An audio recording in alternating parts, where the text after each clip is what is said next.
Muy buenas, en este vídeo voy a explicar qué es el paso del mito al logos. Antes de explicar qué es el paso del mito al logos, voy a explicar qué es el mitos y qué es el logos.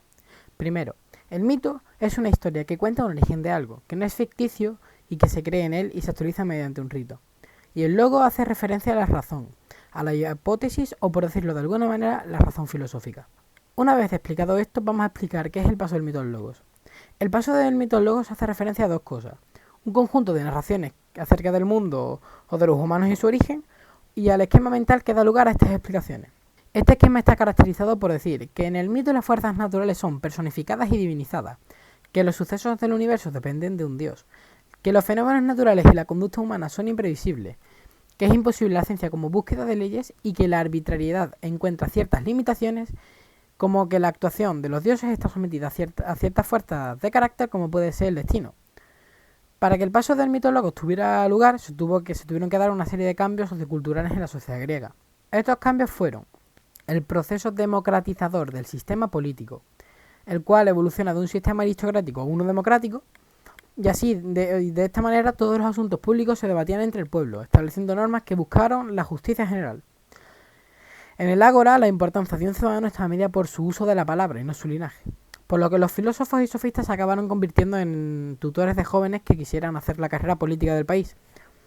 En la religión griega, los sacerdotes no son defensores de los conocimientos en los que había que creer, sino que su función era más bien dirigir los ritos y sacrificios que tenían lugar.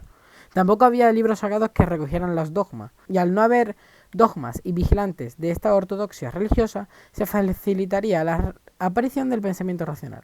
Se incrementó el comercio. De esta manera se permitió el intercambio, aparte de mercancías y conocimientos de cultura. Al producirse un contraste de cultura, creencias y valores con otros pueblos, sería más fácil el surgimiento de la crítica.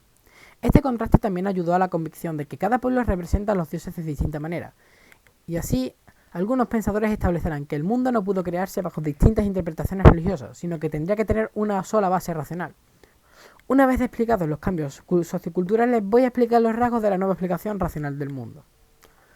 Esta nueva explicación no realiza una alusión a fuerzas sobrenaturales o dioses en las explicaciones, sino que buscan las causas de los fenómenos naturales. Cambiaron el concepto de arbitrariedad por el de necesidad. De esta manera surgieron leyes necesarias o arbitrarias, es decir, que bajo las mismas circunstancias se dieran los mismos efectos. Y también se crearon leyes universales, que son válidas para todos los acontecimientos de un mismo tipo. Se intentará explicar también cómo se estableció el orden a partir del caos. De esta forma se creó también un esquema a modo de estructurar la metafísica, el cual se preguntó dos cosas. La primera, ¿qué es la realidad? Pues bien, tiene dos ideas principales. La búsqueda de lo permanente o común, entre lo que hay que distinguir qué hay de permanente en las cosas frente a las apariencias, que lo permanente forma a la esencia frente a las apariencias, y que esta forma de ser constante es lo que hay de común entre seres con apariencia similar. La esencia es el fundamento de la unidad frente a la multiplicidad de los estados. Y la otra idea principal es que todo el universo se reduce a una o pocos elementos. Es aquello a partir de lo que se generaron los seres del universo. Es aquello en lo que consisten los seres del universo y además es aquello capaz de explicar las transformaciones del universo. Y la otra pregunta que se hizo es, ¿cómo podemos conocerla? Pues bien, conocer las cosas es conocer lo que verdaderamente son, lo que tienen de común y permanente, es decir, su esencia. Los sentidos no bastan para proporcionarnos este conocimiento, ya que estos muestran una multiplicidad de individuos, apariencias y estados cambiantes. Y es necesario hacer un esfuerzo racional para alcanzar el ser de las cosas. De esta forma se establece una dualidad, la razón frente a los sentidos, ya que es la razón la que nos hace llegar a la verdad de las mismas. La naturaleza o physis fue el objeto principal de investigación de los primeros filósofos. El término naturaleza es utilizado en dos sentidos, como el conjunto de seres que poblan el universo, exceptuando las cosas producidas por el ser humano, y lo que significan las cosas o su esencia. Los filósofos griegos le asignaron estas características a la naturaleza. La naturaleza es un todo ordenado, un cosmos, no un caos. Y cada elemento está en su sitio y se comporta de la manera que corresponde. La naturaleza de cada elemento hace que éste ocupe su lugar en el cosmos y su comportamiento.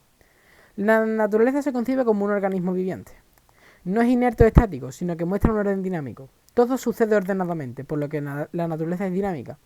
Y la naturaleza implica movimiento y actividad, siendo propios al ser natural. Y esta característica es lo que diferencia a los seres naturales de los artificiales. Y esta ha sido mi explicación acerca del paso del mito al logos.